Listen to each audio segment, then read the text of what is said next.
அஸ்ஸலாம் அலைக்கும் வரஹ்மத்துல்லாஹி வபரகாத்துஹு. நபி ஸல்லல்லாஹு அலைஹி வஸல்லம் அவர்கள் கூறுகிறார்கள், பொதுவாக மற்றவர்களை பார்த்து பொறாமைப்படுவது பாவம்.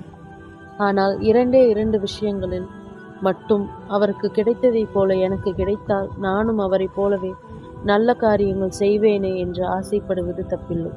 அதில் ஒன்று, ஒருவருக்கு இறைவன் திருக்குர்ஆனை ஓதும் அறிவையும் மார்க்க கல்வியையும் கொடுத்திருக்கிறான். அவர் பகலிலும் இரவிலும் அதை ஓதி அதன்படியே வாழ்ந்து வருகிறார். இதை பார்க்கும் இன்னொருவர், இவருக்கு கிடைத்த இந்த கல்வி எனக்கும் கிடைத்தால் நானும் இவரைப் போலவே ஆர்வத்தோடு குர்ஆனை ஓதுவேனே என்று ஏங்குவது. 2, தர்மமும் செல்வமும். இன்னொருவருக்கு இறைவன் தாராளமாக செல்வத்தை கொடுத்திருக்கிறான். அவர் அந்த பணத்தை நல்ல வழிகளில் ஏழை எளியவர்களுக்கு செலவு செய்கிறார். இதை பார்க்கும் ஒருவர், இவரிடம் இருக்கும் வசதி எனக்கும் இருந்தால் நானும் இவரைப் போலவே வாரி வழங்குவேனே என்று ஆசைப்படுவது.